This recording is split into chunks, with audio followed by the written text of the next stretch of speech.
Martin Cadier, bonjour. Bonjour. Et bienvenue dans ce premier épisode de Brawl. Merci de s'être prêté à cet exercice. Et c'est un baptême du feu pour nous. Et pour moi aussi, donc on sera deux, trois, vous allez quatre. un peu essuyer les plâtres. Exactement. Première question, est-ce qu'on peut se tutoyer? Oui, bien sûr, oui. Deuxième question, tu es député PS en région bruxelloise en Fédération Wallonie-Bruxelles. Et pour ceux qui te connaissent pas ou qui n'ont pas pris le temps d'aller regarder ta page Wikipédia, est-ce que tu peux te présenter brièvement? Oui, bien sûr. Moi, mon engagement politique, je l'ai tiré dans le mouvement étudiant, dans la représentation étudiante, à l'ULB d'abord, même dans mon lycée, au lycée Émile Jacquemin précédemment, où j'étais représentant étudiant aussi, mais dans un tout autre cadre.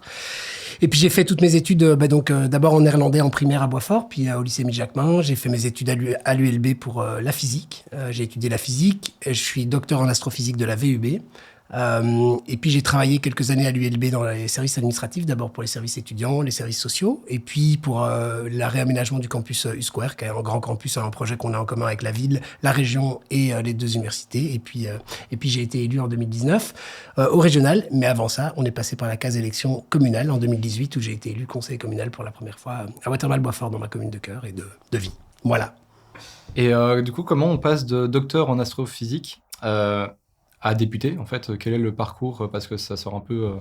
Enfin, c'est pas forcément un parcours assez typique, quoi. Ouais, alors d'abord, en fait, il y a plein de politiques et d'hommes et de femmes politiques qui sont issus de la science. Vraiment, en fait, beaucoup plus que ce qu'on croit. Cela dit, il n'y en a pas du tout assez, mais je vais d'abord répondre à ta question. Être homme ou femme politique, il n'y a pas un trajet préconçu à ça. Il y a avoir un engagement, vouloir défendre quelque chose. Après, on est d'accord, on n'est pas d'accord avec ce que les gens veulent défendre, mais c'est un sentiment de vouloir se sentir utile, de s'engager, de défendre quelque chose. Rien ne nous prépare à ça. Alors, il y a les études qui nous préparent. Je pense à toi, Clarisse, qui a fait le droit, mais un peu plus parce qu'on a une connaissance d'un certain nombre d'institutions, de la Constitution, du fonctionnement des lois et tout ça. Mais ça s'apprend, quel que soit le moment. Et moi, je pense que, par exemple, ma thèse, elle m'a énormément appris. Parce qu'en thèse, qu'est-ce qu'on fait? On doit découvrir des nouvelles choses qui n'existent pas. Donc on doit sortir du cadre défini de l'existant. On doit inventer. Dans un cadre qui est la science, mais on doit inventer. Qu'est-ce qu'on doit faire d'autre aujourd'hui en politique que d'inventer un nouveau monde? Donc on a besoin de faire ça et il ne faut pas avoir peur parce qu'on va se tromper sur le chemin. Et évidemment qu'on va se tromper. On risque de se tromper, on risque de penser que quelque chose va bien marcher, va pas marcher. Et en fait, ça, c'est ce qu'on fait en thèse. En thèse, on essaie des trucs, il y a des chemins qui se ferment, il y a des chemins qui s'ouvrent. Et finalement, c'est cet essai-erreur, cette espèce de trajet organique qui nous fait arriver à ça. Pour le reste, après, à l'ULB, j'ai toujours été dans les deux. J'ai fait tout mon engagement étudiant. J'ai été vice-président du conseil d'administration de l'ULB aussi pendant 5 ans. Et à côté de ça, ma carrière scientifique. Et donc, en fait, le passage s'est fait assez naturellement. Mais du coup, j'ai bien fait mon travail, j'ai regardé un petit peu ta page Wikipédia. Félicitations. Merci. Tu es socialiste. Ouais. Mais est-ce que ça a toujours été le cas? Ouais, toujours. Mais d'abord, j'ai pas une famille socialiste, j'ai pas été élevé dans un milieu, mes parents sont attentifs à la chose publique, mais ils sont pas politisés, ils ont jamais été militants. Je pense que mon père a manifesté une fois dans sa vie, ma mère sans doute, je ne sais pas en fait, peut-être une fois aussi, mais donc je suis pas issu de ce milieu-là, mais par contre, j'ai été élevé dans une famille qui est attentive clairement aux autres. Il y a une vraie attention dans la mesure du possible, à une forme d'égalité, à toutes ces questions-là qui sont au cœur du socialisme. On en reviendra après, je pense, tous ensemble. Mais donc, il y avait clairement un chemin de la gauche qui était le mien. Et puis, par la suite aussi, mes engagements, mes amis, ma vie sociale, en fait, elle a toujours été à gauche de l'échiquier politique. Donc ça, c'était super clair. Et en fait, la question, elle s'est absolument pas posée. Dans ma vie plus personnelle aussi, j'ai eu la chance d'avoir un compagnon aujourd'hui qui était engagé avant moi. On a aussi refait ce chemin-là ensemble de se réengager. Mais j'ai pris une carte de parti assez tard, en 2013. Enfin, ça paraît déjà il y a longtemps, mais non, mais c'était voilà, j'avais déjà largement 25 ans passés, tout ça. Donc, c'est pas un engagement de toujours, le socialisme parti, mais par contre, le socialisme de l'idéologie, du chemin, du combat, celui-là, il est depuis toujours. Est-ce que c'est, pour rebondir un peu, qu'est-ce que c'est pour toi le socialisme, du coup? Qu'est-ce que ça représente comme valeur, comme engagement personnel, etc. Ouais. D'abord, je pense le socialisme, c'est une idée, c'est une utopie, et c'est l'égalité. Et ça s'inscrit dans les grands mouvements politiques de l'histoire. C'est pas important ou pas important d'être dans un mouvement politique et s'inscrit dans l'histoire, mais moi je trouve ça beau. C'est des combats qui sont ancrés dans des dizaines de victoires dans le passé. C'est une idéologie, le socialisme, qui a révolutionné le monde. On oublie ça parce que ça nous paraît tellement acquis, mais il y a 100 ans du temps, on n'a pas de congés, on n'a surtout pas de congés payés, on n'a pas de droits sociaux. Donc c'est une idéologie qui a transformé notre société en profondeur. Et c'est quoi le socialisme? C'est l'égalité. C'est l'égalité des gens les uns face aux autres, c'est l'égalité face à un job, c'est l'égalité face à un logement, c'est l'égalité dans les études, c'est l'égalité entre les uns et les autres, entre les hommes, entre les femmes. Mais c'est aussi l'égalité entre les êtres vivants. Dans les tout premiers écrits de Marx parle d'écologie au cœur de son projet. Et Paul Manette le rappelle dans son livre récent. Mais en fait, au cœur du socialisme, il y a aussi cette égalité entre tous les êtres vivants. On parlait pas de réchauffement climatique à l'époque, évidemment, mais donc il y a aussi une vraie attention aux autres, indépendamment de l'espèce humaine, donc de l'espèce des animaux ou des plantes. Donc pour moi, le socialisme, c'est vraiment l'égalité de toutes, de tous et de tous les genres, de toutes les espèces, les uns face aux autres, sur une terre qu'on doit apprendre à partager. Et c'est pour ça que l'égalité, elle est aussi importante, parce qu'évidemment, on va devoir poser des choix sur ces partages. L'enjeu, c'est qu'on soit égaux face à ces choix, ou le plus égaux possible, en tout cas. Et j'entends cette idée d'utopie, mais quand on regarde un peu en pratique, ça se réalise un peu différemment. Quand on regarde un peu chez nos voisins, François Hollande, qui a été président socialiste en France, je ne sais plus de quelle année à quelle année, mais bref, il a fait 5 belles années qui ont un peu traumatisé les électeurs socialistes. Bien sûr, mais pas seulement les électeurs socialistes, la gauche dans son ensemble. Parce que il faut jamais oublier que en politique, je pense, on peut évidemment adhérer à un parti plus qu'à un autre, être plus aligné avec un parti qu'à un autre, mais à un moment, il va s'agir, parce que la gauche, ça a toujours été ça, sa force, il va s'agir de pouvoir se réunir autour d'un projet collectif. Alors, c'est évidemment très différent en Belgique, parce qu'on n'a pas ce grand moment que sur les élections présidentielles françaises. Mais quand on regarde effectivement comment est-ce que la gauche, à chaque fois, réussit à gagner, c'est quand elle a réussi à s'unir. Donc, la question d'être finalement un peu plus socialiste, un peu moins socialiste, elle n'est pas très importante. Par contre, effectivement, oui, c'est évident. Il y a eu, et c'est clair, on sort aujourd'hui, on y est toujours, mais on est probablement plus dans le libéralisme triomphant des années 70-80. Il faut bien se rendre compte qu'à l'époque, Thatcher, Reagan, on est dans un libéralisme triomphant, aidé par en fait une économie qui, par ailleurs, fonctionne plutôt bien. On sort des 30 glorieuses, on a beaucoup d'argent. On a une idéologie qui est celle du libéralisme exacerbée, jusqu'au bout des ongles. Ceux qui ne voient pas ce que c'est le libéralisme. Oui, ben donc c'est d'abord une idée politique qui est tout aussi noble, c'est celle plutôt de baser sur la liberté de chacun et des individus face aux choix de société qu'ils peuvent faire, et puis c'est une idéologie qui a démontré aussi ses limites, parce qu'évidemment, à force de donner la liberté à chacun et à chacune de faire tous les choix qu'il veut faire, eh bien, on finit, comme le dit l'adage, d'empiéter sur la liberté des autres. Je fais ici très simplement, c'est un peu plus compliqué que ça sur la question du libéralisme, parce qu'elle définit aussi tout le champ économique. Et on voit bien qu'il y a là une énorme tension. Le socialisme n'estime pas, par exemple, qu'on doit laisser le champ de l'économie au marché, aux gens, à la libre action des personnes, et on veut réguler cela. Donc le libéralisme sort de ces années-là complètement triomphant, et on a effectivement un moment pour le socialisme qui est très dur. À l'inverse, à la fin de la Seconde Guerre mondiale, le socialisme est triomphant.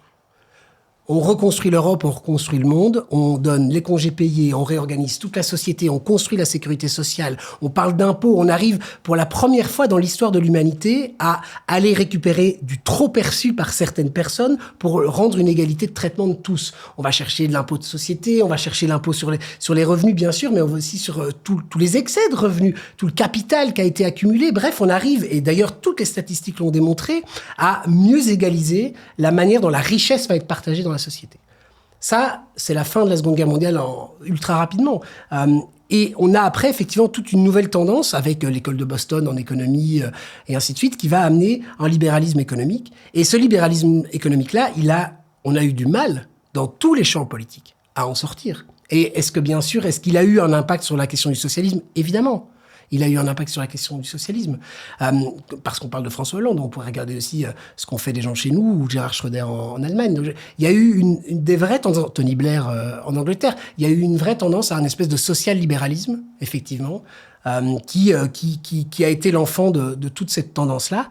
Et je crois qu'aujourd'hui, on en voit toutes ses limites. La libéralisation, la privatisation d'énormément de champs des organisations de l'État. Le fait aussi qu'aujourd'hui, depuis une dizaine d'années, on réaccroît la différence entre les plus riches et les plus pauvres et d'une manière absolument obscène, avec une accélération aujourd'hui exponentielle absolument démentielle entre les plus riches de nos sociétés et les plus pauvres de nos sociétés. Donc tout ça démontre bien que maintenant, il s'agit de reprendre une autre attitude sur ces questions-là. Et donc, bien sûr qu'il y a eu des socialistes, des écologistes, n'importe quel champ politique qui se sont perdus dans ces idées-là, partiellement, qui ont cru sans doute bien faire, mais à un moment d'une société où il y avait en fait un vent dominant qui était tout autre.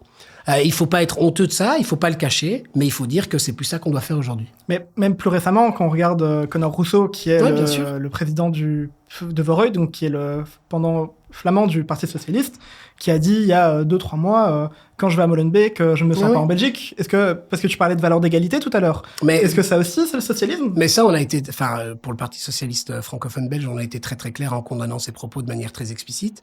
Je pense qu'il faut jamais détacher une idéologie d'un contexte sociopolitique. Jamais. On est toujours le fruit d'un contexte sociopolitique. Où qu'on soit, où qu'on naisse, et à quelque temps qu'on naisse. J'essayais de résumer très rapidement la question d'une temporalité avec le libéralisme triomphant des années 70-80, mais on peut aussi, pour la question de la Flandre, regarder le contexte sociopolitique qu'est la Flandre. Ça n'excuse personne. Je ne cherche pas d'excuses à des propos comme ceux-là. Ils sont absolument inexcusables. Et on a été très clair là-dessus. Mais ils s'inscrivent dans un contexte sociopolitique où, effectivement, je pense que cette social-démocratie-là, qui est un petit peu le blairisme, Tony Blair, je ne sais pas si tout le monde voit qui était Tony Blair, mais Premier ministre de l'Angleterre, du Labour, donc du Parti travailliste à l'époque, qui a aussi fait un tenant de cette espèce de social-libéralisme dont je pense que le nord de l'Europe, en partie, beaucoup les partis socialistes, en fait, sont très imprégnés de cette tradition, de cette habitude du social-libéralisme. C'est pas mon socialisme. Mais en même temps, quand on est un parti de masse, comme le socialisme, parce que c'est ça notre force, on doit aussi pouvoir accepter d'avoir des tendances différentes et des orientations différentes. Ça ne veut pas dire accepter tout et n'importe quoi, mais ça veut dire accepter une diversité d'opinions et de lectures sur cette question-là. Je pense que, par exemple, on a encore aujourd'hui, dans le socialisme d'aujourd'hui, un peu de mal à dire, tiens, est-ce qu'on veut complètement sortir du capitalisme ou pas, par exemple. Les autres partis politiques aussi ont du mal à s'aligner là-dessus, parce que je pense qu'en fait, il y a des tendances diverses en leur sein sur ces questions-là. En ce qui me concerne, je pense qu'on doit évidemment en sortir. Mais le fait d'être un parti de masse, le fait de regrouper énormément de personnes, fait aussi qu'on doit pouvoir, en interne de chez nous, faire des synthèses. Ça ne veut pas dire tout accepter, je le redis, c'est important sur ce que tu disais tout à l'heure de Conor Rousseau, mais par contre, ça veut dire qu'on doit pouvoir aussi vivre et accepter la diversité qui est celle de la société. Alors, moi, j'ai une petite question. On entend souvent parler d'un clivage gauche-droite. C'est quelque chose qu'on entend énormément. Et en tant que jeune, j'avoue que parfois, de temps en temps, j'ai un peu de mal à comprendre qu'est-ce que c'est que ce clivage, qu'est-ce qu'il engendre, etc. Donc, pour toi, qu'est-ce que le clivage gauche-droite à l'heure actuelle? Et est-ce qu'il a encore du sens? Alors, je pense qu'en fait, il a plus de sens que jamais. C'est toujours un peu...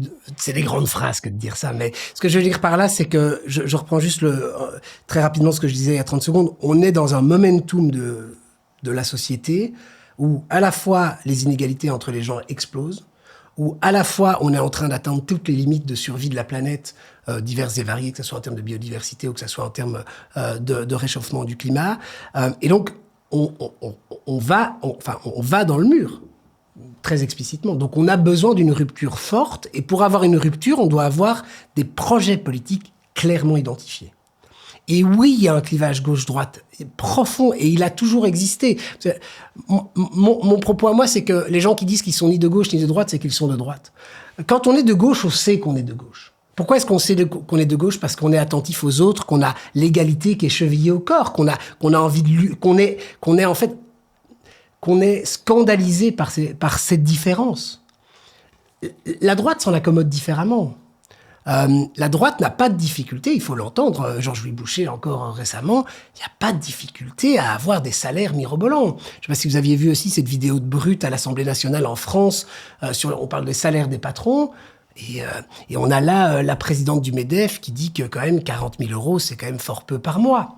Et que bon, il faut comprendre quand même la grande responsabilité. Mais on a tous des énormes responsabilités. Donc, bien sûr qu'il y a ces clivages-là, et ils sont profondément existants. Je pense que ce qui est difficile aujourd'hui, c'est que comme il y a une communication qui est omniprésente, sur tout et sur n'importe quoi, et qu'il s'agit pour beaucoup d'hommes et de femmes politiques d'exister et d'y aller parfois de la petite phrase, en fait, on s'y perd.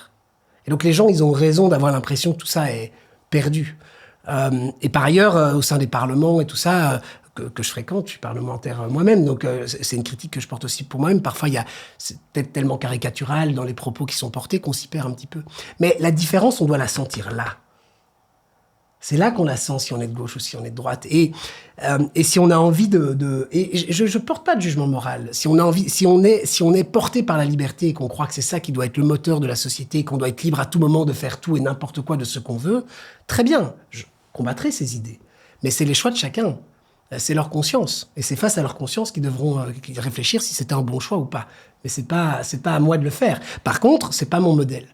Et donc, cette différence-là, qui est toute simple sur la question de l'égalité et de la liberté, je pense qu'elle transcende toutes les sociétés, toutes les questions. Et on peut, chaque fois qu'on a une question politique, s'interroger sur, tiens, est-ce que je vais être plus attentif à la question de l'égalité ou plus attentif à la question de la liberté? Ça ne veut pas dire que le socialisme n'est pas attentif à la liberté et que le libéralisme n'est pas attentif à l'égalité. Mais quel est le regard qu'on porte? À quoi est-ce que je vais donner plus d'importance?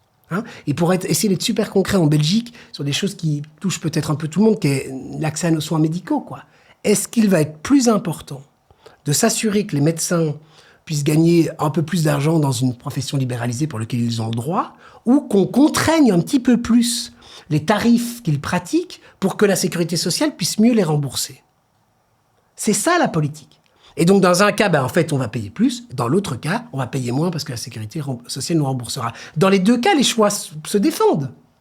La question, c'est qu'est-ce qui nous parle le plus? Donc ouais, le clivage gauche-droite, je crois qu'il est omniprésent. Il sera super présent sur la question climatique. Bah justement, Vincent avait une question par rapport à ça. Oui, justement, donc on a vu, donc il y a Paul Magnette qui a publié un livre récemment qui parle entre autres d'écologie. La Village, ouais. Voilà. Aux Totalement. éditions La Découverte. Totalement. Et du coup, on voit quand même qu'il emprunte quand même beaucoup de termes et que, en fait, c'est un discours très écologique qui va draguer un peu les électeurs d'écolo, etc. Est-ce que ce serait du coup une vraie politique qui serait menée par le PS? Est-ce que c'est vraiment une ligne qui est défendue par le PS ou est-ce que ce serait plutôt en fait une sorte de greenwashing? Oui, je comprends la question. D'abord, peut-être un élément personnel. Une des raisons de mon engagement politique, c'est aussi la question écologique. Alors, j'ai déjà 36 ans aujourd'hui, donc je suis plus tout à fait jeune. Mais la question climatique, la question écologique, elle est centrale dans le débat politique depuis 15 ans, 20 ans même, et le GIEC bien avant. Mais je veux dire, dans le débat, on va le dire comme ça, donc en place publique, ça fait une vingtaine, trentaine d'années qu'il est profondément ancré, même s'il y a des précurseurs qui étaient là bien avant. Donc, une des raisons pour lesquelles moi je me suis investi au sein du Parti socialiste, c'est aussi pour défendre à l'intérieur du parti cette attention-là et cette tendance-là. C'est quand même pas tout à fait n'importe qui, Paul Magnette, quand il écrit ce bouquin-là. Il est président du Parti socialiste belge et il écrit ce livre, pour moi, comme il le dit d'ailleurs lui-même, c'est son sous-titre, Manifeste éco-socialiste, c'est-à-dire sa vision à lui aujourd'hui de ce que doit être un socialisme ancré dans la question climatique et dans la question écologique. Moi, j'adhère complètement à ça. Ce qui est intéressant dans le livre, c'est que il démontre, et je le redisais tout à l'heure, que c'est pas une invention maintenant moderne pour draguer les électeurs écolos, qu'en fait, elle est inscrite dans l'histoire du socialisme depuis ses prémices, et que simplement, et malheureusement, elle n'a sans doute pas toujours eu la même importance au fur et à mesure des époques. Et comme je le disais tout à l'heure, quand je répondais à ta question, Adam, sur François Hollande, ça s'inscrit toujours dans des contextes sociopolitiques, dans des discussions sociétales, dans ce qui est l'attention du moment. Et c'est malheureux, mais c'est aussi un petit peu ça. Les questions auxquelles la politique s'intéresse s'inscrivent toujours dans une question, dans un contexte. Aujourd'hui, je crois que clairement, on a, nous, quand je dis nous, en tout cas, je veux dire, pour le regard que moi je porte sur le Parti socialiste, c'est très personnel ici, je crois qu'on a notre examen de conscience à faire sur différents éléments sur la question écologique. C'est clair. On n'a pas été les précurseurs que j'aurais voulu qu'on puisse être, moi à titre personnel. Mais aussi parce que justement le clivage gauche-droite, il est profondément inscrit dans la question climatique. Et qu'on ne trouve pas encore bien comment allier crise climatique et crise sociale. Et que la conviction que j'ai, la conviction qu'on est nombreux à avoir au Parti socialiste, c'est que si on prend des mesures qui sont favorables au climat, mais qui encourageront encore plus la relégation de certaines personnes de la société, soit ressenties, soit réelles, parce que la perception en politique, c'est aussi très très important, alors on aura tout raté. Parce qu'on va juste créer une société qui sera divisée, en plus d'être divisée socio-économiquement, elle sera aussi divisée socio-environnementalement. Donc, c'est cette synthèse-là. Mais cette synthèse-là, c'est pas du greenwashing. C'est la vérité. Et il suffit de regarder autour de nous. Tous les partis socialistes, aujourd'hui, sont en train de prendre ce chemin, singulièrement dans les grandes villes. C'est d'une évidence incroyable. Je rappelle quand même que Good Move, le seul endroit à Bruxelles où il fonctionne, c'est à la ville de Bruxelles, et où en fait, ça se passe bien. Je prends cet exemple-là qui est un peu caricatural, mais et c'est une commune qui est gérée par un socialiste. Donc non, il est ancré au cœur du projet socialiste aujourd'hui. La question, c'est comment est-ce qu'on va réussir à le concrétiser. Et là-dessus, c'est vrai qu'il y a encore énormément de débats. On doit trouver les bonnes manières de faire, et vite. Mais du coup, tu te considères comme éco-socialiste. En l'occurrence, Paul Magnette aussi est un de son livre. Mais est-ce qu'il y a beaucoup d'éco-socialistes au sein du PS? Je sais pas, moi, Jean-Claude Marcourt, ancien ministre de l'enseignement de l'enseignement supérieur, est-ce qu'il était vraiment éco-socialiste? Est-ce qu'il y en a au sein du parti? Je vais pas décerner des plumes aux uns aux autres. Vous êtes deux. Non, mais on est beaucoup plus que deux. Mais si tu veux, la question, elle est pas celle-là. C'est en fait comment est-ce que chacun, et aussi, je pense, la question générationnelle, elle est importante face à cette question-là. Il faut pas tout à fait non plus la déconsidérer. La question de genre aussi, je crois qu'elle est importante. Les hommes et les femmes n'ont pas la même perception de cette question-là. Il y a beaucoup plus de femmes, c'est en train de changer et c'est très très bien comme ça, mais qui encore, il n'y a pas si longtemps, étaient attentifs sur la question climatique que d'hommes. En fait, au sein des partis politiques aussi, c'était une question avec tous les métiers du care, comme les femmes sont souvent reléguées à ces métiers-là par la société patriarcale dans laquelle on est, donc avec une attention. Bref, tout ça est en train de bouger.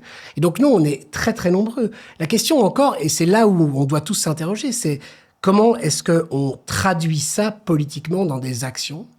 Comment est-ce qu'on assure une transition pour essayer d'être concret?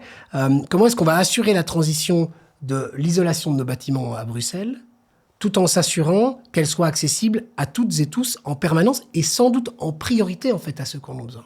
Aujourd'hui, c'est malheureusement pas le modèle qu'on a. On a des primes. Toutes les études démontrent que les primes, il faut des gens en capital socioculturel pour aller chercher évidemment ces primes et par ailleurs en capital économique de départ. Donc c'est là où on a besoin d'inventer ce nouveau modèle et malheureusement personne n'a la solution miracle. Si on l'avait, elle sera appliquée, quoi. Donc on doit réussir à faire ça et on va avoir besoin de la société civile énormément pour construire ces nouveaux modèles. Énormément. Et le politique va être le bras armé d'une certaine manière dans son champ à lui de ce travail de recherche qu'on va devoir mener sur comment faire. Et je sais qu'il y a un côté un peu désespérant de se dire « Mais comment faire ?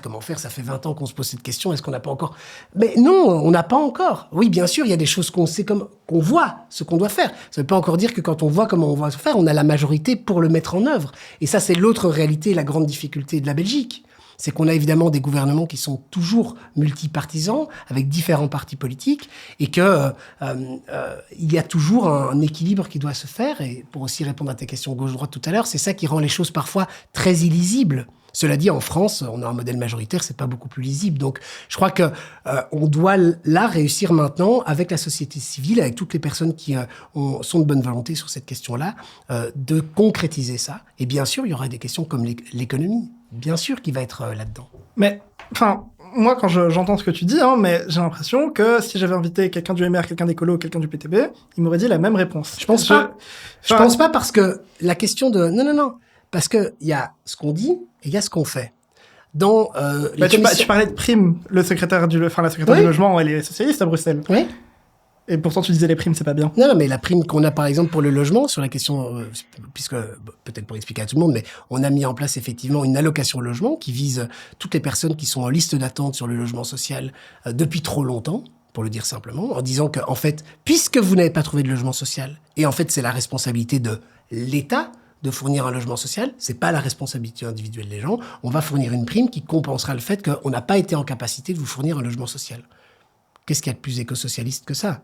C'est-à-dire qu'on ne la donne pas à tout le monde, cette prime. C'est pas donné à n'importe qui. C'est donné aux personnes qui sont dans les conditions du logement social depuis trop longtemps avec un certain nombre de points de priorité parce qu'on estime que la responsabilité était chez nous. Ça va être la même question le même enjeu sur la question écologique.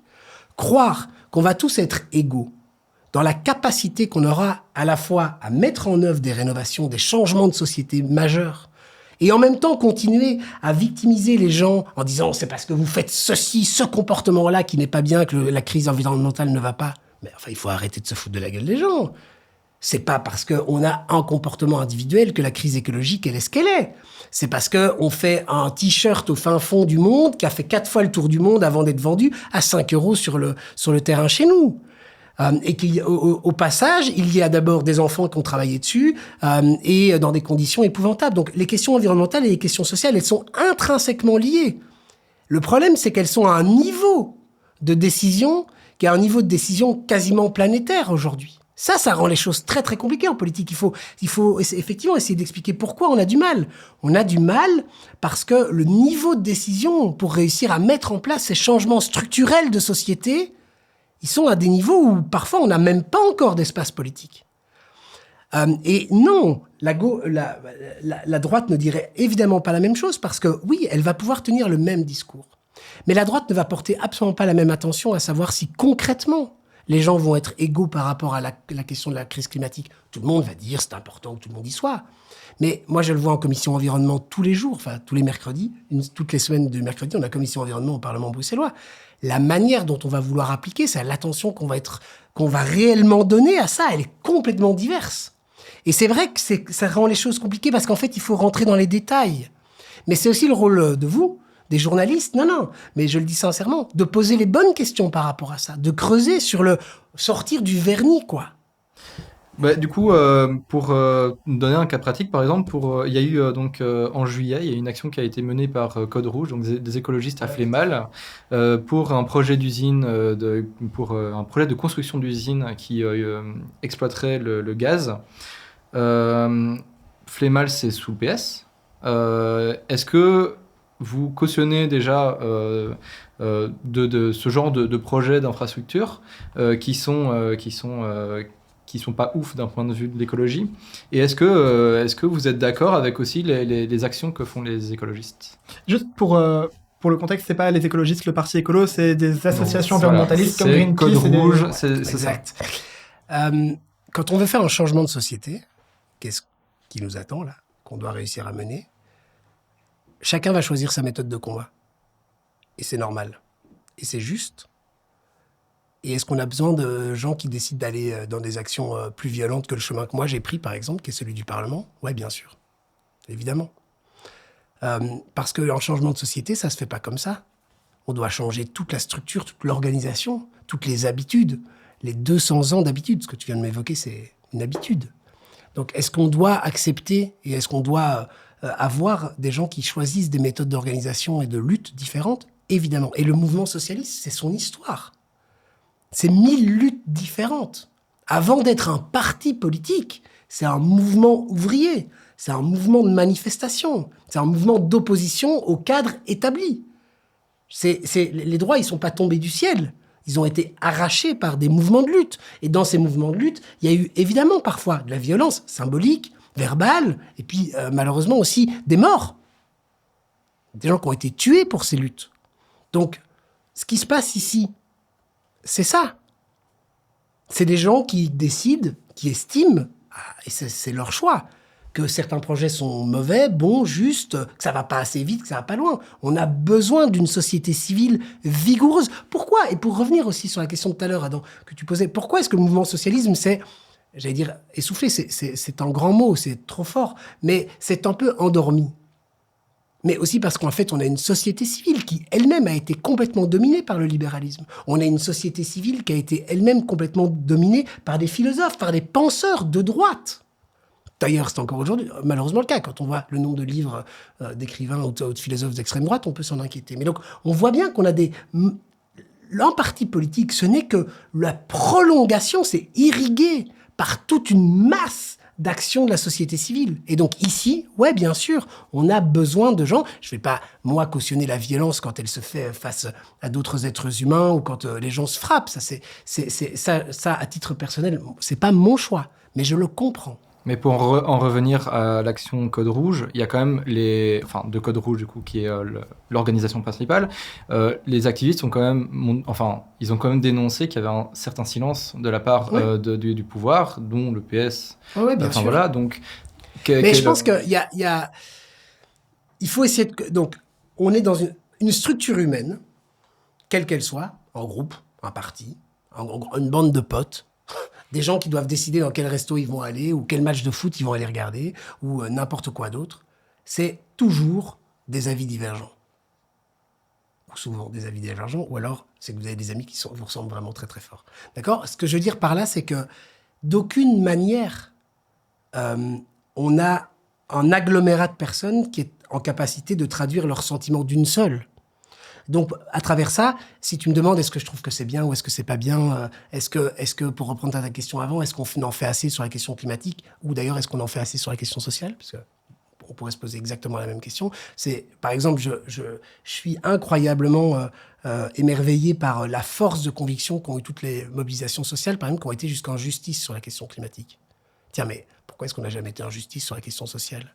Tiens, pourquoi est-ce qu'on n'attaque pas tout un ensemble d'organisations sociales qui n'appliquent pas une égalité sociale, qui sous-payent des gens. Bref, donc en fait, on a besoin de ça. Ouais, bien sûr, et que la critique vienne, mais elle est légitime. Est-ce qu'aujourd'hui, l'organisation, les gouvernements, les structures parlementaires en font assez sur cette question-là, sont en capacité suffisante d'en faire assez ? Non. Mais il y a deux éléments à ça. D'abord, c'est ce que je disais tout à l'heure, on n'a pas toujours les structures politiques pour être en capacité de faire le changement qu'on nous demande. Ça, c'est à toute la société de les mettre en œuvre. Et donc, la critique, elle est légitime, mais parfois, on n'est pas en capacité de faire, tout simplement. Et puis, oui, bien sûr, il y a aussi des choses qui sont beaucoup trop lentes aux yeux de personnes qui sont beaucoup plus sensibilisées à la question. Ils ont raison de le dire. C'est mon cas. Mais moi, je fais avec un Parlement qui est l'image de la société, avec énormément de personnes qui, sur les questions climatiques, sur ces questions-là, sur, par exemple, la question du conflit écologie-économie, pour reprendre un bon vieux clivage gauche-droite, mais ont une vision tout à fait différente. Et donc, je termine par ça, excuse-moi Adam, ça veut dire que ne me demande pas est-ce que je trouve que c'est normal, est-ce que c'est bien. Non, je suis critique sur ces questions-là, mais je fais partie de cette organisation-là. On en fait tous partie. La société dans son ensemble n'en fait pas assez sur ces questions-là. On a besoin d'une mobilisation qui est encore plus grande si on veut basculer. Il faut jamais oublier que ça sert à rien d'avoir raison tout seul. Donc, il faut qu'on arrive à créer des mouvements de masse suffisants que pour organiser ce basculement. Voilà. Et chacun où on est, ça devrait être notre objectif, c'est d'organiser ces mouvements de masse. Moi, j'essaye modestement, à ma place, au sein du Parlement, de mener ce combat dans le cadre qui est le mien. Il y a d'autres cadres, et chacun choisit son cadre. Mais ça tombe bien que tu parles de... Parce que tu as abordé la question des luttes, tu as abordé la question de... Oui, il y a l'environnement, mais il y a aussi le social. Et de mouvements de masse aussi, parce que justement, Clarisse avait une question pour toi. Ouais, mais n'oublie pas le micro. Oui, pardon. J'ai une petite question pour toi. Est-ce que tu fais tes courses chez Delhaize ?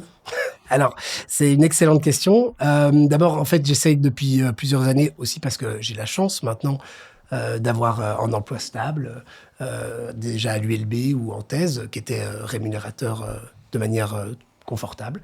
Et donc, j'essaie de faire mes courses en dehors de ces structures-là, parce que je suis pas très partisan de ça, mais indépendamment de ça, j'allais encore de temps en temps chez Delhaize. C'est terminé depuis récemment. Tu vois la question arriver. Bien hein. sûr. Clarisse, tu peux déjà peut-être recontextualiser pour ce... Ouais, bien sûr. Donc concrètement, Delhaize, ce qui s'est passé, c'est qu'on a annoncé une franchisation des magasins, ce qui veut dire que au niveau de la situation des travailleurs, ça va changer. Il y a potentiellement des licenciements qui vont arriver, des conditions de travail qui vont être différentes, etc. Donc ça crée un contexte de crainte, un contexte social un peu compliqué pour les travailleurs. Et on a un peu l'impression Mais pas compliqué, hein, en climat de peur et d'angoisse sur ces conditions. Moi, j'ai travaillé chez Delhaize comme job étudiant, au Delhaize de Boundal, pendant 5 ans. Okay. Et au premier jour des grèves et des manifestations, j'ai été voir, en fait, ce qu'étaient mes anciens collègues. Mm-hmm. Quand j'étais là, là, j'étais comme jobiste étudiant, donc j'étais dans un cadre très particulier. Mais il faut comprendre ce qui est en train de se passer. Aujourd'hui, on a un actionnariat qui a tout mis en place pour contourner les règles sociales existantes. C'est ça qui s'est passé. On va liquider les gens, virer les gens petit à petit pour ne jamais tomber dans le cadre de la loi Renault, par exemple, qui en fait obligeait les sociétés à, d'une manière ou d'une autre, organiser une concertation sociale quand il y avait des grosses restructurations. Donc, il y a vraiment un choix. On parlait de, tiens, est-ce qu'il y a des clivages gauche-droite ? Oui, il y a un clivage gauche-droite, là, par exemple, très explicite.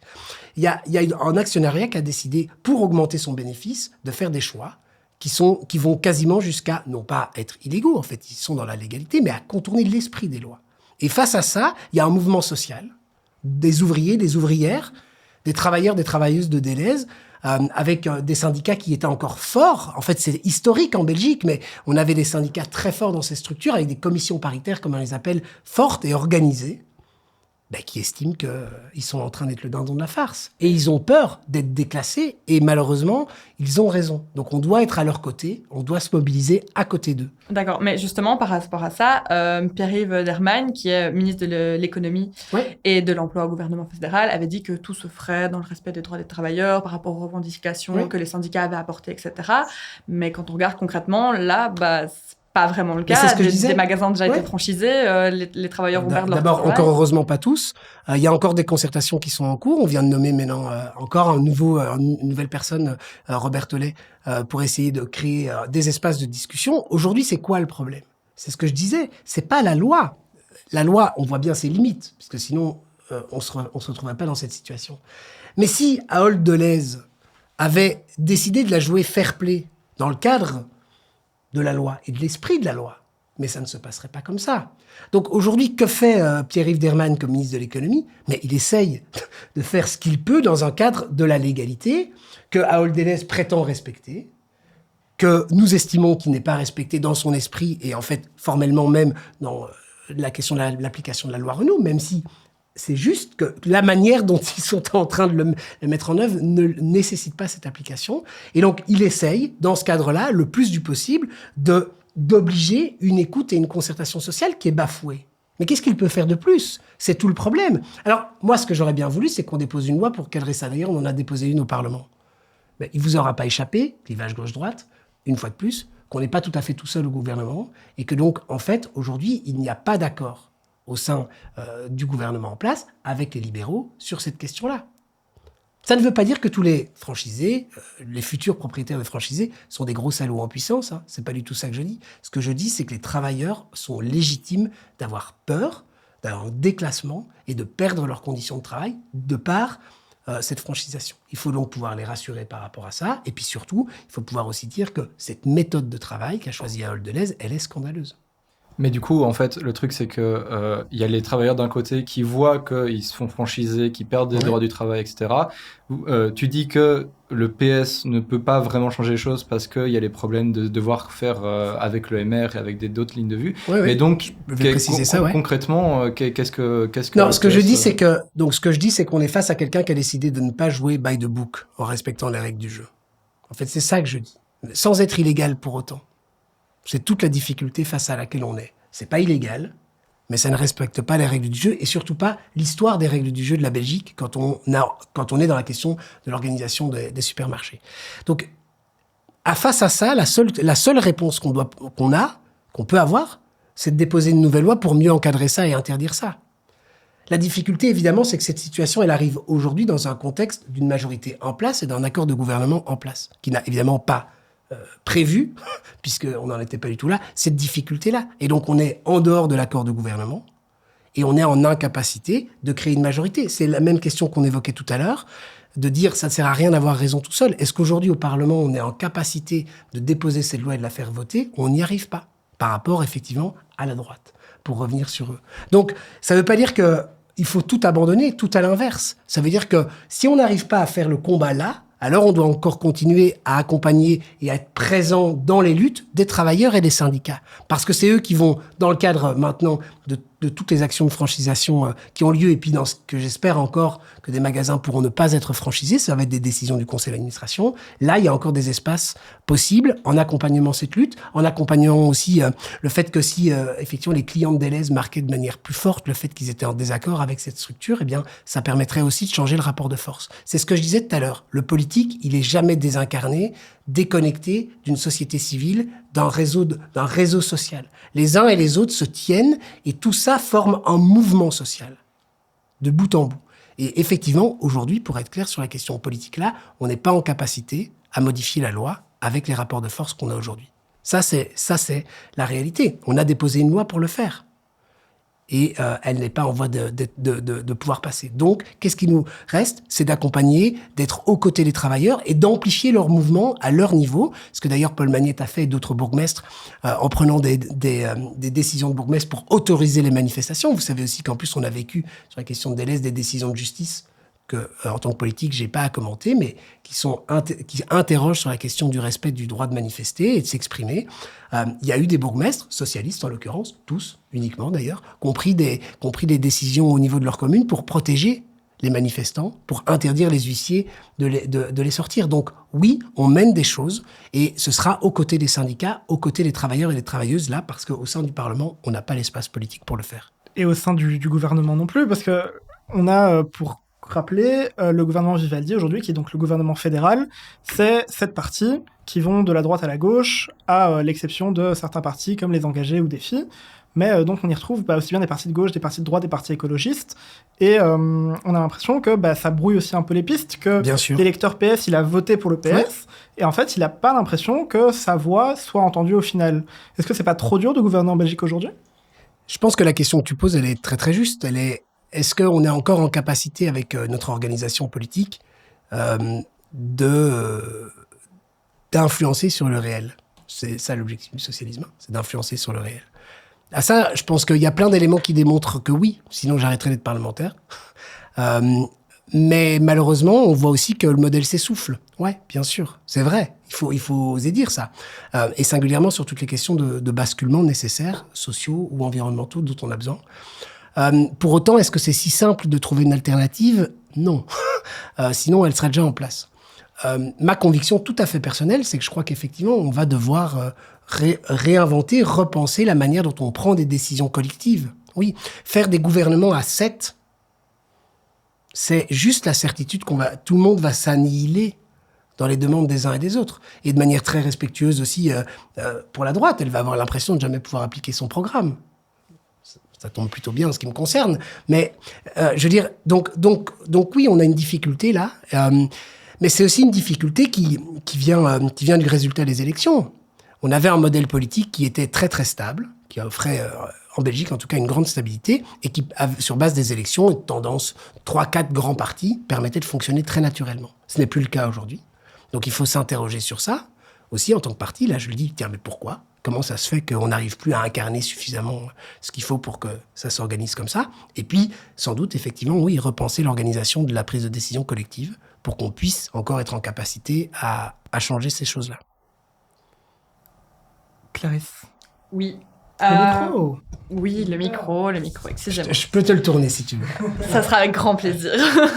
Mais du coup, je suis encore étudiante, c'était le blocus, j'ai traîné un petit peu sur les réseaux sociaux, sur TikTok, entre 2 chapitres, on scrolle un peu. Et j'ai vu en fait des publications d'un compte officiel du PS qui montrait Ahmed Laouej, qui est président du groupe PS au Parlement fédéral, qui, on va dire, tapait sur le PTB. Est-ce que c'est ça aujourd'hui, le PS, de taper plus sur le PTB que sur le MR ? Alors, on peut sans doute et surtout poser la question au PTB de savoir si il n'a pas l'impression de taper tout le temps sur le PS bien plus que sur le MR. Je pense que ça, c'est malheureusement un état de fait. Le PTB est beaucoup plus actif contre le Parti socialiste que contre ce qui devrait être notre ennemi commun, qu'est la droite. C'est ce que je disais tout à l'heure. La gauche, elle est victorieuse quand elle est unifiée. Bon, unifiée, quelle que soit son organisation, ça peut être plusieurs partis.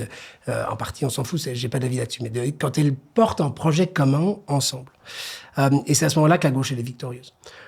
Aujourd'hui, et depuis que le PTB est fort et présent dans l'espace politique, c'est vrai que, et moi je le vois au Parlement, très explicitement, il y a beaucoup plus d'attention qui s'oppose aux mesures du Parti socialiste, de savoir si on est des bons ou des mauvais socialistes. Hein, c'est souvent la question qu'on va nous poser, plutôt que de s'opposer aux propositions, aux idées du mouvement réformateur de la droite. Et par ailleurs, je pense qu'aujourd'hui, il faut dire les choses comme elles sont, et sans méchanceté du tout, par rapport à mes camarades qui militent et qui ont fait le choix d'aller au PTB. C'est qu'aujourd'hui, voter PTB dans un parti qui ne veut pas aller au pouvoir, c'est donner sa voix à la droite. Ça, c'est la réalité. Pour autant, est-ce que ça veut dire que on ne doit pas s'interroger sur effectivement des questions de positionnement politique, des questions de choix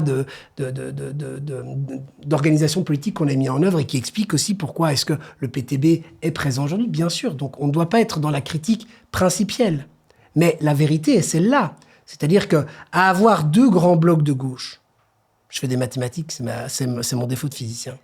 Mais à avoir 2 grands blocs de gauche, dont l'un décide par principe de ne pas monter dans les gouvernements, c'est mathématiquement affaiblir l'autre et donc mathématiquement renforcer les opposants, c'est-à-dire la droite. C'est juste mathématique. Et malheureusement, la politique, à la toute fin, c'est les mathématiques. C'est 50 plus 1 ou 50 moins 1. C'est-à-dire c'est être en majorité ou pas avoir la majorité. Mais imaginons les électeurs du PTB font pression pour qu'ils gouvernent, etc. Est-ce que ce serait envisageable pour le PS de faire une coalition, une sorte de NUPES, donc pour ceux qui ne connaissent pas, donc c'est une coalition de tous les groupes de gauche en France, plus ou moins. Est-ce que ce serait possible de faire une coalition avec tous les partis de gauche en Belgique? Moi, je crois que j'ai répondu à ta question. J'ai dit quoi? J'ai dit que la gauche, elle était victorieuse quand elle était unifiée. Oui, mais en même temps, on voit aussi qu'il y a des dissensions d'un point de Bien vue sûr. idéologique, mais est-ce que ce serait possible de les mettre de côté quand Alors, même pour, bien sûr qu'il y a des différences idéologiques. Quand François Mitterrand, désolé pour ceux qui nous regardent, je fais appel à... Voilà, mais quand François Mitterrand devient président de la République, il a fait une alliance des communistes aux sociodémocrates, en passant par ce qui à l'époque existe encore peu, mais qui sont en début d'écologistes. Le parti existe déjà en France, il y a des tendances fortes, mais ils sont pas encore très présents dans l'espace politique. Donc il fait une coalition entre des gens qui ont des visions de société pas du tout opposées, mais avec des différences parfois fortes. Est-ce que pour autant on n'a pas réussi à se mettre d'accord à ce moment-là? On l'a fait. La NUPES est un autre très bon exemple récent. La seule difficulté, c'est que la NUPES s'est mise en place après avoir pris une claque monumentale, 2 fois de suite, 3 fois de suite, au sein des élections présidentielles. Mais parfois, c'est quand on est face au mur qu'on se rend compte que les divergences qu'on pensait être gigantesques, en fait, elles sont sans doute minimes par rapport aux vrais ennemis qu'on doit avoir. Quand je dis ennemis, je dis juste ennemis politiques. C'est pas des gens méchants, mais aux ennemis politiques qu'on a. Donc oui, je pense qu'on doit appeler de nos vœux. On doit appeler nos vœux à une union de la gauche et à ce que les franges et plus à gauche des colos, le socialisme, les PTB puissent effectivement, à terme, se dire qu'il va falloir qu'on soit en capacité de défendre un projet commun si on veut qu'il soit victorieux. Parce que l'argument du PTB, c'est surtout de dire que on ne montera pas en majorité pour faire un programme qui n'est pas un programme de gauche. Oui, mais la difficulté, c'est ce que je disais tout à l'heure, c'est que moi, je suis pas un grand révolutionnaire, mais je peux comprendre la logique révolutionnaire. Elle est belle, la logique révolutionnaire. Vraiment, c'est un beau projet, honnêtement. La difficulté, c'est qu'on n'est pas tout à fait dans une société révolutionnaire aujourd'hui. Donc, on est dans une société où avoir raison tout seul, ça ne sert à rien. Et la difficulté, pour en revenir concrètement maintenant, c'est que quand on est en Belgique, on doit faire des coalitions. Et dans ces coalitions, il y a des partis, on n'est pas 150 partis en Belgique francophone, PTB, PS, MR, Écolo, CDH, Défi. Il y a des partis qui sont des partis de droite et qui incarnent des mouvements de société qui sont des gens qui ont une vision plus libérale de la société. Donc on doit accepter de faire ces compromis. Donc ce que dit le PTB quand il dit ça, c'est en fait je ne rentrerai jamais dans une majorité où je dois faire des compromis. Mais alors il faut sortir du modèle politique belge et c'est un choix qu'ils peuvent avoir.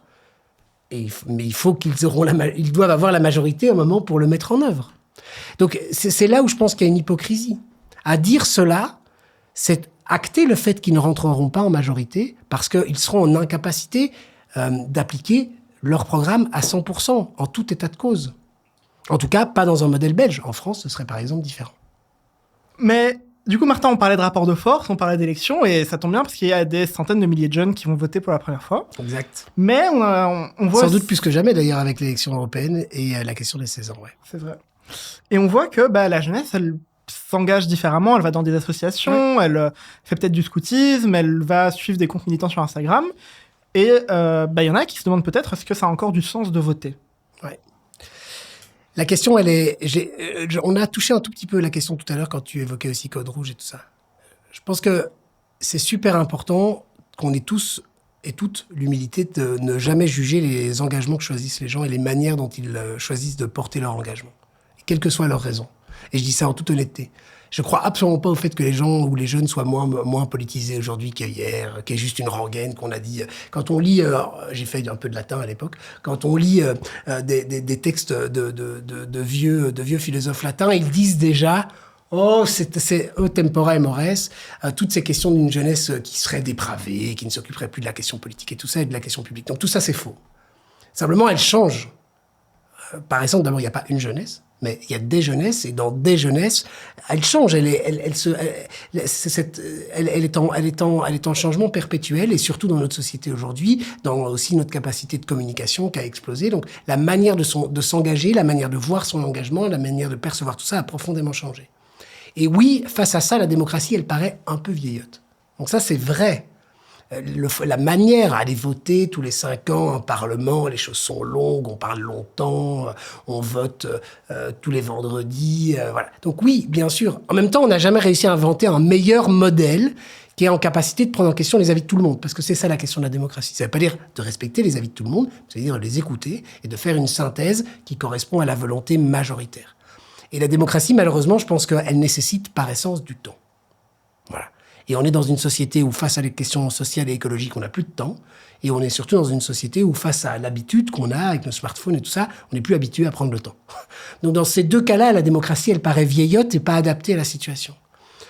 Mais pour autant, c'est sans doute, et je paraphrase ici 1000 personnes avant moi, mais le moins mauvais modèle qu'on ait aujourd'hui.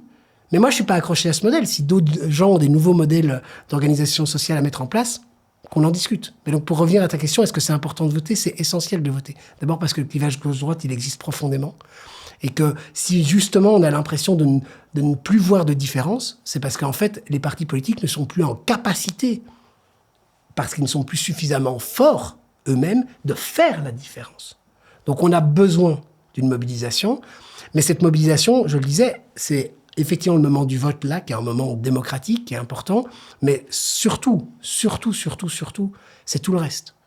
C'est tous les autres engagements que vont prendre les gens. C'est toute la manière dont au quotidien ils vont vouloir faire prendre un projet. Mais on a besoin, nous, partis politiques, de ce momentum des élections pour réussir à savoir dans quelle capacité on va pouvoir mettre en place un projet, quel projet on est, être jugé. Vous savez, moi je suis parlementaire. Qui regarde ce que je fais au quotidien au Parlement ? Quel citoyen fait ça ? Très peu. Or, les élections, c'est aussi ce moment-là. En fait, c'est notre moment de bulletin, quoi. Est-ce que nous, comme politiques, on a bien ou pas bien bossé ? Est-ce que ce qu'on a fait était juste, pas juste, était suffisant, pas suffisant ? Donc, c'est essentiel qu'on reçoive ça. Sinon, si on n'a pas de bulletin, ben, on continuera à faire ce qu'on a toujours fait. Donc, on a besoin de ces moments-là et on a besoin, en l'occurrence, d'une jeunesse qui s'engage super fort sur ces questions-là. Mais du coup, pour revenir sur la jeunesse, c'est quoi les difficultés d'un jeune actuellement ? Je pense qu'il y a d'abord d'abord, qui suis-je pour dire quelle est la complexité ou les difficultés de la jeunesse ? Je le disais tout à l'heure, je pense d'abord profondément qu'il y a des jeunesses. Et singulièrement à Bruxelles, je suis pas certain que les questions que se posent et les enjeux que se pose la jeunesse plus du sud de Bruxelles ou du nord de Bruxelles, elles sont pas les mêmes. Arnaud Rossen a fait un magnifique reportage, par exemple, sur la question écologique entre des jeunes du nord du canal et du sud du canal, comment ils percevaient ces questions-là, la place qu'ils donnaient à ces questions-là. On voit bien que c'est pas les mêmes. C'est pas les mêmes parce que la réalité n'est pas les mêmes. Parce que quand on n'a pas de problème matériel, on est en capacité de se projeter dans d'autres questions sociales et environnementales, climatiques. Quand on a des problèmes matériels du quotidien, on n'est pas en capacité de dégager du temps dans son esprit pour penser la société dans son ensemble, pour se poser d'autres questions. Donc, il n'y a pas une seule jeunesse, il n'y a pas une seule questionnement. Mais je pense que par contre, en tout cas moi, comme je le perçois aujourd'hui, c'est du sens, d'avoir du sens à la société, de savoir pourquoi est-ce qu'on est acteur, qu'est-ce qu'on fait dans cette société, qu'est-ce qu'on va pouvoir faire pour essayer d'être l'acteur de transformation qu'on a sans doute toutes et tous envie d'être. Et ça, aujourd'hui, je pense que c'est vrai qu'il y a ce problème de sens qui se pose énormément. Il se posait déjà pour ma génération, je pense qu'il se pose de manière encore plus forte aujourd'hui. Et puis, il se pose des vrais problèmes concrets pour plein de jeunes. Savoir comment on va bouffer à la fin du mois. Savoir comment est-ce qu'on va réussir à terminer ses études, savoir pourquoi est-ce que quand on s'appelle Mohamed ou Salima, c'est quand même toujours plus difficile de trouver un job que quand on s'appelle Martin, comme dans mon cas. Ça, c'est des problèmes concrets qu'on a sans doute réussi à améliorer énormément, mais jamais assez. Puis se poser aussi les questions de savoir, pour la jeunesse, de comment ça se fait qu'on est dans une société patriarcale depuis 2000 ans et qu'on n'a jamais réussi à renverser ça. Que les femmes ont à la fois beaucoup moins... sont enfermés dans un rôle de la société. Tout ça est en train d'exploser aujourd'hui et c'est incroyable. Mais donc, il n'y a pas un problème. Je suis surtout pas quelqu'un, moi, d'être en capacité de dire c'est vos problèmes et c'est ceux-là. Je pense que j'essaie d'écouter, comme tout le monde, j'essaie de comprendre modestement ce qui se passe et j'essaie de traduire ça politiquement. Ça, c'est mon rôle. Et donc, on a besoin d'être en contact avec les gens pour faire ça. Mais du coup, je suis une jeune étudiante à Bruxelles et je vais te faire part d'un problème qui est les logements à Bruxelles, les logements étudiants. Moi, de base, je viens du Hainaut. J'ai dû venir à Bruxelles pour faire mon master parce qu'il n'y avait pas de master en droit à Mons. Et trouver un cote à Bruxelles, ça a été le parcours du combattant. Oui. Trouver un cote à un prix abordable avec une infrastructure un minimum correct et décente, c'est absolument impossible. Il y a la nouvelle ministre de l'enseignement supérieur qui a dit qu'avec un budget de 300 €, on pourrait s'en sortir pour trouver un cote. Alors, mon expérience personnelle dit que non. Qu'est-ce que tu penses de ça? Qu'est-ce qu'on pourrait mettre en place? Parce que 300 € pour un cote à Bruxelles, c'est pas possible. Non, mais c'est absolument pas possible. Effectivement, si on a 2500 €, on trouvera bien un logement, qui sera d'ailleurs pas un logement étudiant, qui sera un vrai appartement. Donc, non, ce que tu dis est très très juste. Et cette question-là, je parlais des jobs tout à l'heure, de la discrimination des jobs, la discrimination au logement, la question des logements pour les étudiants. Moi, un des premiers éléments qui a fait d'ailleurs, tu posais tout à l'heure la question, mais aussi mon engagement au Parti socialiste, ça a été la question du logement. Et de la question du logement étudiant, parce que quand j'étais représentant étudiant, c'est là-dessus que j'ai bossé au conseil d'administration de l'ULB pendant longtemps. C'est à ce moment-là qu'on a réussi à rénover des résidences, à ouvrir plus de places, et ainsi de suite, et ainsi de suite. On n'a rien révolutionné, tu en es la preuve même, malheureusement, ça reste compliqué. Mais on a mis en place des choses, et à Bruxelles, on a mis en place des choses comme aucune autre région les ont mis en place. Une agence immobilière sociale étudiante qui est subventionnée pour diminuer le tarif du logement étudiant, une plateforme logement étudiant qui a essayé de mettre toutes les institutions ensemble pour avoir une force plus grande sur la question du logement étudiant. Donc on a mis des choses en place. Est-ce que ça suffit? Clairement non. Parce qu'en fait, la crise du logement dans son ensemble est de plus en plus grande. Bruxelles devient de plus en plus cher. Ça devient de plus en plus difficile pour les familles de se loger. Et donc, évidemment, en fin de cette chaîne-là, les étudiants payent le prix de cette difficulté. C'est-à-dire à la fois en termes de qualité, tu le disais très justement, les logements sont de piètre qualité parce que c'est ce qui reste. Et par ailleurs très cher puisque tout le reste est à la hausse. Donc, oui, on doit continuer à énormément travailler là-dessus. Il n'y a pas 150 milliards de solutions. Elles sont juste pas simples à mettre en œuvre. Mais il y a évidemment la question du logement public. On doit construire plus. C'est la même question pour le logement social, pour toutes les familles qui sont en attente d'un logement social. On doit construire plus de logements. Et qui dit construire, dit savoir où on va construire. Et voilà encore un bon exemple de confrontation sur la question écologique et la question sociale. Comment est-ce qu'on va trouver l'équilibre sur ça? Mais il faut le faire. Il faut aussi construire, il faut aussi mieux encadrer sur tout ce qui existe. Parce que les prix, s'ils évoluent comme ça, bien plus vite. En 20 ans, les prix de logement à Bruxelles ont augmenté bien plus vite que l'indexation, largement plus vite que l'indexation. Donc on voit bien que il y a des gens qui sont en train de se faire de l'argent sur ça, sur le dos d'un principe qui est essentiel. C'est un droit constitutionnel, le logement. Donc il faut continuer à construire, il faut continuer à encadrer, il faut continuer à, au sein des institutions aussi, pouvoir subsidier pour les étudiants, plus, et tu parlais ici des 300 €, pour que tout le monde comprenne, c'est l'idée d'avoir effectivement une bourse d'allocation d'études, et dans ce calcul-là, la ministre avait prévu 300 € pour la question du logement. On a été, avec d'autres collègues d'ailleurs, tout de suite au Parlement, en question d'actualité, auprès de la ministre, pour dire « mais ça n'a aucun sens ». On a tous les chiffres. Aujourd'hui, la FEF le sait encore mieux que moi, puisque c'est vous qui avez fait les études. Des études, c'est entre 10 et 12 000 €. 12 000 € quand on est coteur ou coteuse. On est très très loin de ces montants-là. Donc, il faut à la fois augmenter les aides, mais les aides, elles ne font que compenser un problème. Et donc, il faut aussi construire et mieux encadrer, à la fois en qualité et en prix. Mais justement, pour reparler de la FEF, et un des autres problèmes des étudiants qui c'est d'autant plus qu'on a d'autant plus entendu parler avec le Covid, etc., c'est la précarité alimentaire. Tout à fait. Tout coûte excessivement cher. Se nourrir correctement est devenu un luxe. Exact. Il y a des étudiants qui sautent des repas parce que se nourrir est excessivement cher. Et les files auprès des paniers alimentaires ont explosé. Exactement. Il y a des plats à 2 € qui ont été mis dans certaines cantines, notamment à l'ULB. Mais la ministre ne veut pas intégrer les coûts de l'alimentation dans les calculs de bourse. Tout à fait. Qu'est-ce que tu en penses? On a été aligné complètement avec la FEF sur cette question-là, et sans encore dévoiler les programmes électoraux, puisque les militants chez nous doivent encore les valider, travailler dessus. Donc on est encore très très loin d'avoir un programme finalisé, mais j'ai la chance, moi, de présider la commission enseignement supérieur du Parti socialiste. Ce sont des points sur lesquels on a des propositions et qui seront intégrées au programme. Pour moi, elles sont essentielles.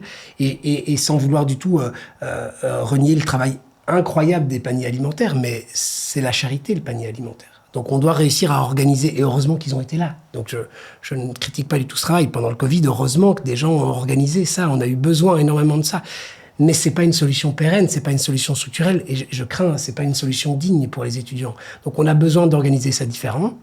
Ça veut dire effectivement avoir des plats pas chers à l'intérieur des cantines. Se poser aussi la question de savoir qu'est-ce qu'on va faire dans les institutions qui n'ont pas de cantine. Il va falloir qu'on trouve des solutions pour ces institutions-là, parce qu'il y en a plein. Les grosses institutions ont des restaurants universitaires, mais c'est pas le cas de toutes et tous, et singulièrement quand on est en dehors des grandes villes. Donc on va devoir aussi trouver des solutions par rapport à ça. Mais il faut aller vers ça, bien sûr. C'est essentiel. Les étudiants et les étudiantes qui en ont besoin, qui ne savent plus s'alimenter correctement, doivent pouvoir accéder à un repas sain et durable à un prix modique. C'est essentiel. Sinon, comment est-ce qu'on veut étudier dans des bonnes conditions? Je reprends un peu le contexte de l'ULB parce que, avec le conseil étudiant de l'ULB, on a beaucoup travaillé sur ça. Ce qui a amené aussi au plat à 2 euros. Mais typiquement, c'est grâce à la mobilisation du bureau des étudiants administrateurs et administratrices de l'ULB que ça existe. Donc, c'est là aussi où on voit que la question politique et la question des mouvements sociaux, la question ici de la représentation étudiante, elle est intrinsèquement liée et l'un ne peut pas se faire sans l'autre. Mais un des gros points qu'on avait, c'était... en fait, il y a beaucoup de dispositifs qui existent. Il y a quand même des aides, il y a des bourses, même si elles ne sont pas suffisantes. Mais il y a aussi beaucoup de gens qui ne sont pas dans les boucles de ces bourses. Parce que soit ils n'ont pas les informations pour les avoir, soit parce qu'ils sont 50 euros au-dessus des plafonds. Et donc, il y avait aussi la volonté du mouvement étudiant de dire, mais en fait, on a envie d'un truc qui ne soit facilement accessible sans faire 3 mois d'attente pour que son dossier soit vu, soit en ayant besoin d'avoir 3 compositions de ménage et des extraits drôles qu'on a du mal à trouver. Exact, mais donc d'abord, juste parce que sur la question alimentaire, je veux pas donner l'impression qu'on est dans le genre, oui, il y a qu'à... On l'a fait, dans les cantines scolaires du secondaire et de l'obligatoire.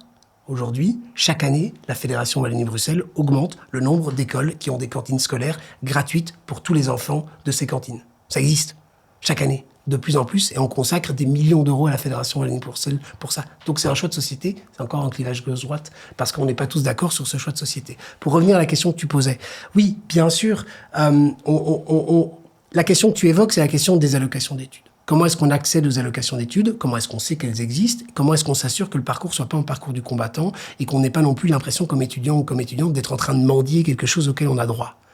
Cette question-là, en fait, il est vrai pour tous les droits sociaux. Et c'est la question de l'automatisation des droits sociaux qui est essentielle. On doit aller, pour sortir un tout petit peu du cadre de ta question, vers l'automatisation des droits sociaux de la manière la plus urgente possible. Il faut arrêter que quand on soit dans le besoin, on ait besoin d'avoir ce sentiment d'aller quémander un droit. Parce que les droits sociaux, ce sont des droits. Donc, c'est la même chose sur la question des allocations sociales. On doit évidemment les réformer pour augmenter les plafonds.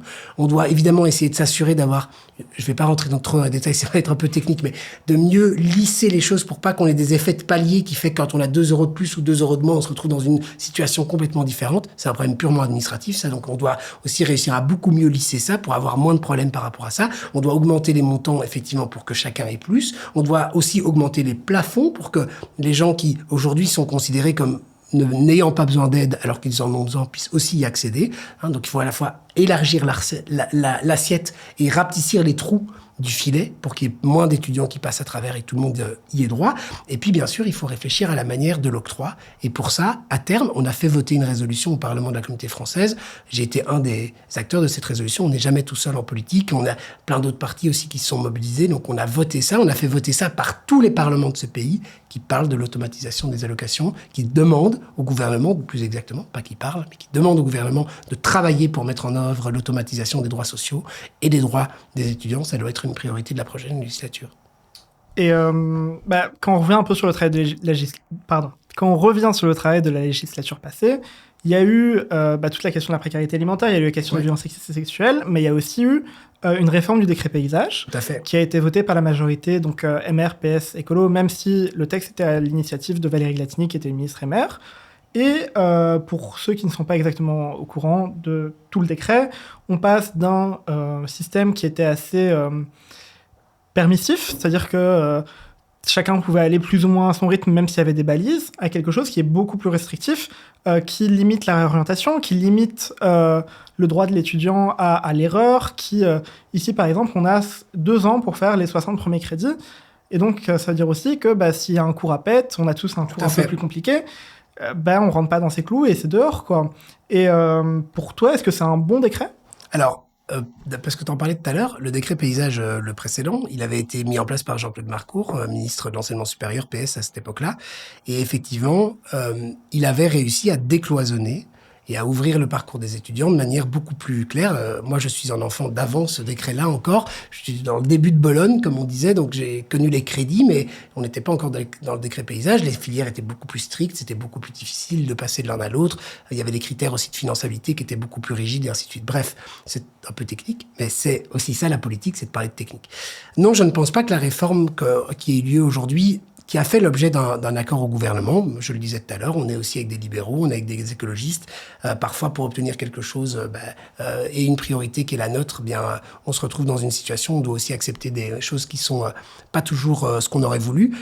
Et je vais ici le dire parce que on a beaucoup travaillé ensemble, aussi avec mon collègue Rodrigue Demeuse d'Écolo sur ce travail-là. On a obtenu énormément d'avancées au Parlement, de choses qui était prévu dans une première mouture, qui aurait rendu encore la situation pire. On a énormément travaillé pour, en fait, supprimer ça, essayer d'adoucir. Donc, on a obtenu plein de choses.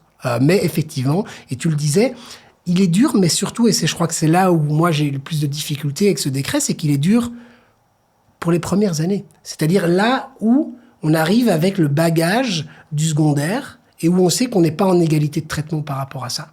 Donc non, je pense qu'il va falloir... Il va falloir voir ici comment ça se passe et surtout réfléchir à comment le modifier pour éviter les drames que je crains qu'il va y avoir. Mais il n'est pas encore complètement en œuvre, donc on n'a pas encore une situation très claire sur ses impacts. À l'inverse, et je pense qu'il faut quand même aussi pouvoir le dire, ça n'avait pas de sens d'être un étudiant de Master 2 et de se retrouver avec des cours de BA1 qui n'avaient jamais été réussis. C'est un cas ultra exceptionnel. Il a été très fort mobilisé par Valérie Glatini dans toute la discussion de ce décret pour justifier son décret.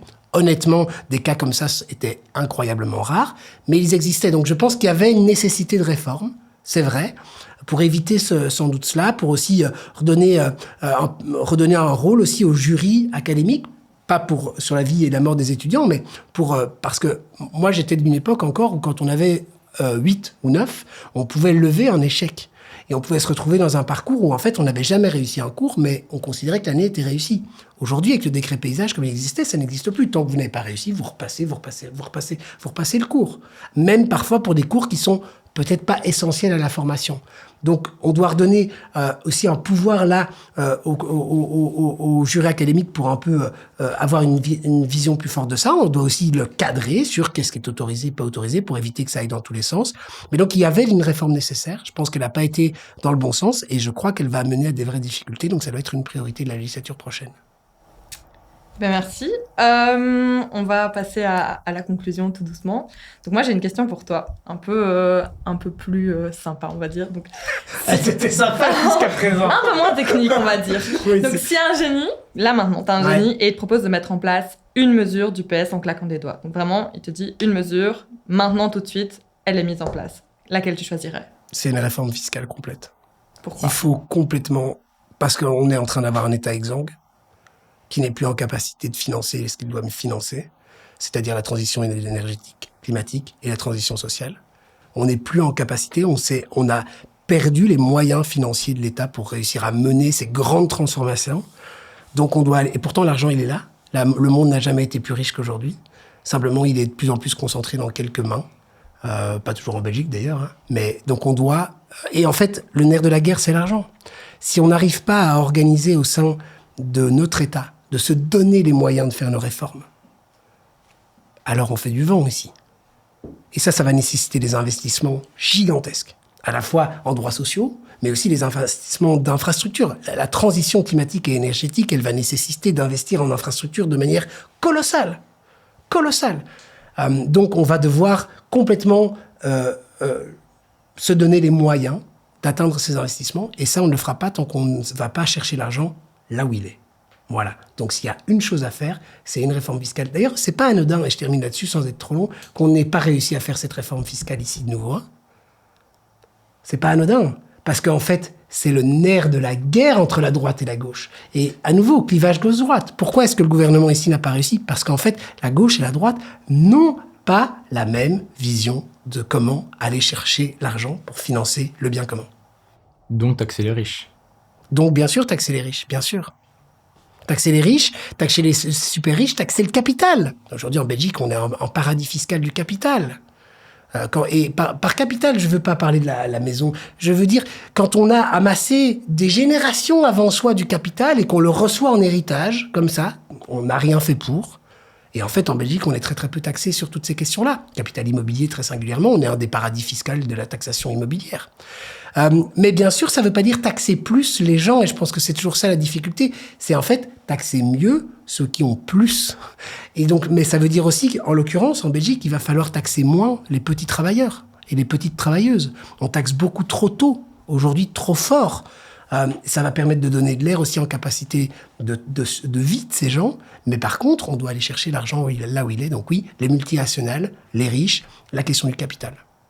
On a d'ailleurs une pétition que le Parti socialiste porte au travers de la question européenne, parce que cette question, en fait, sur la taxation des multinationales et des transactions financières et tout ça, elle va être au niveau européen, pour lancer un débat au sein de la Commission européenne et au sein du Conseil de l'Europe, pour forcer l'Europe à parler de ça et espérer qu'on puisse déposer les directives en la matière.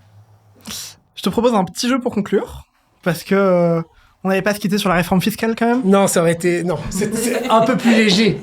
C'est un petit tu préfères. Ouais. Donc, je te donne 2 options et tu me dis laquelle Ça est celle de ton cœur. Tu préfères Michel Sardou ou Juliette Armanet? va. Pardon. En tout cas, sûrement pas Michel Sardou. Vin rouge et saucisson ou thé à la menthe et falafel? Ah non, vin rouge et saucisson. Vin rouge et saucisson parce que pour moi, l'engagement politique, enfin, mon choix, c'est aussi la question du partage. Et dans la question de la gastronomie, non pas que le thé et le falafel n'est pas de la gastronomie, mais il y a ce côté de ce plaisir-là. Moi, j'adore partager l'alimentation, j'adore vivre les moments autour de l'alimentation. Et c'est vrai que je pense qu'un petit verre de rouge, ça peut aider à ça, mais ça, c'est très personnel. Chacun fait son choix là-dessus. Mais l'alimentation a une place essentielle en politique. Et souvent, on la déconsidère. Mais savoir ce qu'on mange, comment ça a été produit, par qui, dans quelles conditions, pourquoi, dans quel modèle, en fait, ça tient toute la société. Et j'invite juste tout le monde à réfléchir à un truc. La société belge, elle a structuré énormément de choses dans un cadre public. La question alimentaire, rien n'est public. Ni du producteur, au transporteur, au grossiste, au revendeur, rien n'est public. Tout est organisé par des sociétés privées. Tout. Et quand on a eu le Covid et qu'on s'est dit, tiens, mais merde, la question alimentaire, c'est une question essentielle, là, il faut qu'on puisse être sûr de manger. On s'est tous retrouvés, tous les États se sont retrouvés à se dire, ah, mais on n'a pas de levier d'action sur ça. C'est pas un espace politique qu'on a investi. Je pense que c'est un espace politique qu'on doit investir massivement. Et ça aussi pour la question environnementale. Parce que la question alimentaire, elle est au cœur de la question écologique. Une petite dernière. Tu préfères une république ou une monarchie? Une république, évidemment. Et Pour l'égalité, hein. Pour l'égalité, parce que dans une monarchie, par essence, on n'est pas tous égaux. Mais du coup, enfin, pour finir, est-ce que tu aurais une recommandation culturelle, un livre, un film, quelque chose? Ça, c'est vraiment un choix compliqué, évidemment. Mais moi, j'ai eu une révélation littéraire et qui me poursuit aujourd'hui. C'est Romain Gary, un écrivain d'il y a quelques années maintenant, qui a eu une écriture incroyablement prolixe, qui a aussi eu cette situation incroyable d'avoir une double vie pendant tout un temps, puisqu'il était à la fois Romain Gary et Émile Ajar. C'est un des rares personnages qui a obtenu 2 fois le prix Goncourt, qu'on ne peut jamais obtenir 2 fois. Les écrivains ne le reçoivent qu'une fois. C'est une littérature incroyablement variée, ultra inspirante, des regards acérés sur la société. Je pense à L'Angoisse du roi Salomon, qui parle par exemple de la vieillesse, la question de la place de la vieillesse dans notre société. Je pense qu'aujourd'hui, c'est un vrai débat politique, par exemple. Donc voilà, j'aurais pu parler de plein d'autres choses, mais je trouve que voilà, moi ça a été pour moi quelque chose de voilà qui m'a marqué. Modestement, moi je conseillerais à tout le monde d'essayer de lire une fois dans sa vie, en tout cas un Romain Gary. Et à commencer peut-être par La vie devant soi, c'est le plus simple à lire. Martin, un grand merci de t'être prêté au jeu. Merci à Clarisse, merci à Vincent, merci à Cédric, Jonas, Charline, Mathéo, Antoine, Roméo, Hugo. Est-ce que j'en oublie? Oui, j'en oublie Margot, Jonas. Merci au soutien financier du BEA, le conseil étudiant de l'ULB, et de la commission culturelle, sans qui ça n'aurait pas été possible. Et j'envoie un petit message vidéo à ceux qui n'ont pas encore répondu à nos demandes de subsides. On a besoin d'argent pour avoir... Regardez, ils se partagent un micro, les pauvres. S'il vous plaît. Et bonnes vacances pour ceux à qui il en reste, et bonne rentrée sinon. Merci en tout cas à vous pour le job, à toutes et tous, parce qu'il y a ce que vous voyez ici, vous les personnes qui le regardent, et puis il y a tous les gens derrière. C'est un super chouette travail, vous avez vraiment préparé ça, et je pense que c'était en tout cas un vrai plaisir. J'espère que ça a été utile et intéressant. Mais pour le reste, en tout cas, j'espère que c'était la première d'une longue série.